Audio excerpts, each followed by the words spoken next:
It's often remembered as an absolute masterpiece of criminal genius. But when you peel back the thick layer of mythology surrounding the Great Train Robbery of 1963, you really don't find a band of charming anti-heroes.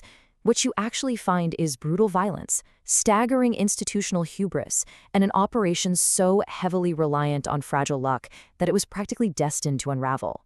So as we dive into today's explainer, we're not just dissecting a famous heist. We are reconstructing a massive collision of systemic flaws, human psychology, and the ultimate, incredibly grim irony of a totally worthless fortune.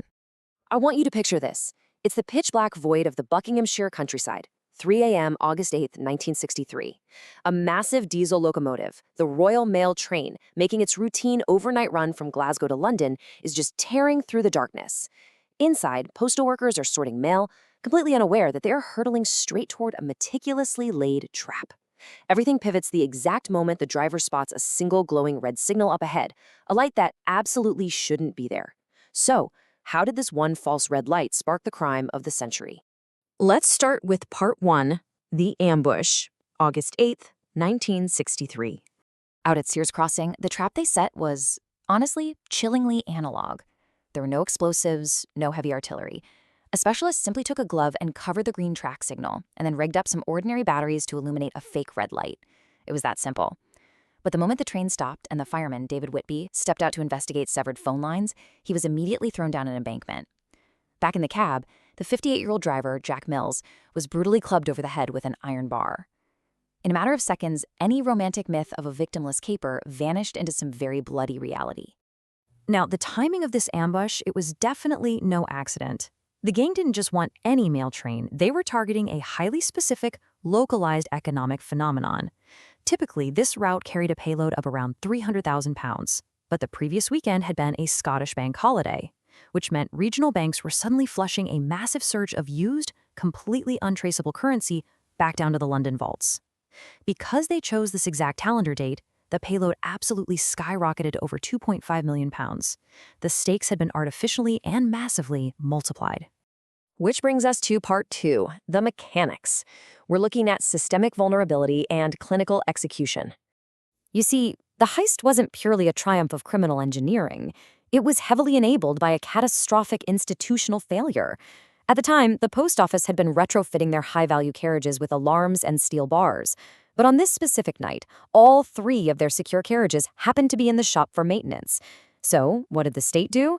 They deployed a reserve carriage designated M3204M, which entirely lacked window bars, alarms, or reinforced locks. It was a fatal structural weak point handed directly to the criminal syndicate on a silver platter. Their execution plan was meant to be entirely clinical. Step 1, uncouple the vulnerable carriage. Step 2, leave the 72 postal workers completely stranded in the rear cars. And Step 3, move the prize half a mile down the track to Bredgo Bridge. But history rarely goes exactly to plan, right? The gang had actually hired a retired train driver for this, but once he got in the cab, he realized he had no idea how to operate this modern diesel engine. Panic immediately set in. In a terrifying pivot, the gang had to drag the bleeding, deeply concussed Jack Mills back to the controls, literally forcing him to drive the train to the drop point. Once there, they formed a rapid human chain and stripped the carriage in under 20 minutes. And those 20 minutes yielded a staggering fortune, 2,595,997 pounds. To get it out, they had to physically hurl 120 heavy sacks of banknotes down the railway embankment to waiting Land Rovers.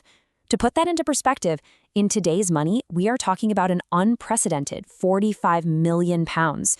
It was a literal industrial-scale transfer of wealth, executed in the middle of nowhere. Let's shift gears to Part 3, the investigation. This is where we see some incredible forensic milestones, but also some absolutely fatal flaws. The fascinating thing is, the gang's master plan didn't unravel because of bad luck. It collapsed entirely under the weight of their own arrogance. Before fleeing the scene, they commanded the bound postal workers not to move or call the police for exactly 30 minutes. Now, they did this to project absolute control. But instead, when Chief Superintendent Malcolm Futrell heard this specific detail, he instantly reverse-engineered their logistics. He logically deduced their hideout couldn't possibly be more than a 30-minute drive away. With just one spoken sentence, the gang accidentally handed Scotland Yard a perfect 30-mile search radius. Once they had that radius, the net closed with terrifying speed. The heist went down on August 8th. By August 13th, a local herdsman tipped off the police about some really odd activity over at Leatherslade Farm, which sat squarely inside that 30-mile zone. Police showed up and found empty mail sacks, buried evidence, and the getaway vehicles. Just 3 days later, on August 16th, the very first domino fell. Roger Corddry was arrested. And how did he get caught? By making a wildly paranoid attempt to pay his rent 3 months in advance using the stolen notes. You literally can't make this stuff up. The discovery of that farmhouse actually marked a massive turning point in criminological history. The gang had meticulously wiped down the walls and surfaces, desperately trying to erase their tracks. But they missed the mundane, everyday details of daily life. Moving completely past old-school tactics like informants and stakeouts, Scotland Yard brought in modern forensics.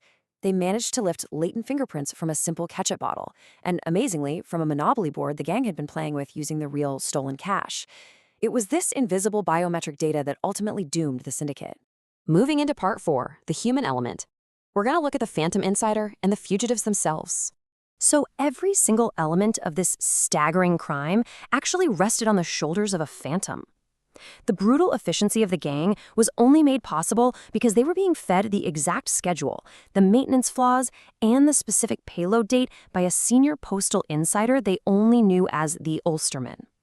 For decades, this guy was a total ghost, until an accomplice named Gordon Goody later identified him as Patrick McKenna, a quiet, totally unassuming postal worker in London.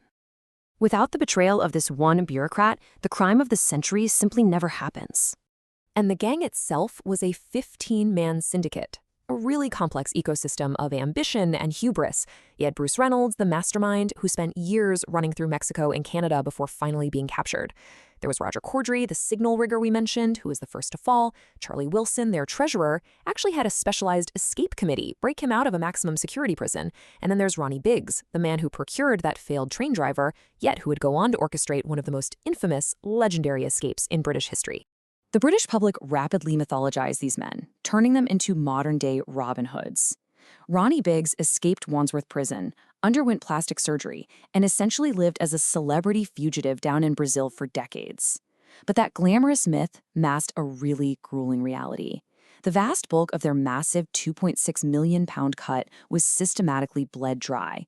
It was entirely consumed by exorbitant legal fees, extorted by corrupt criminal associates, and frankly just incinerated by the crushing, deeply paranoid expense of living life on the run.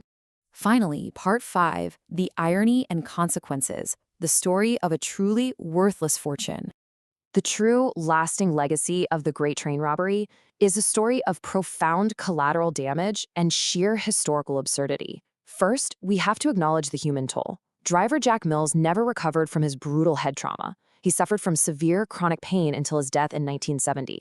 On a systemic level, the British state was utterly humiliated into action, spending millions to overhaul the entire rail network by adding steel bars and direct radios to trains. But the ultimate grim irony here was entirely economic.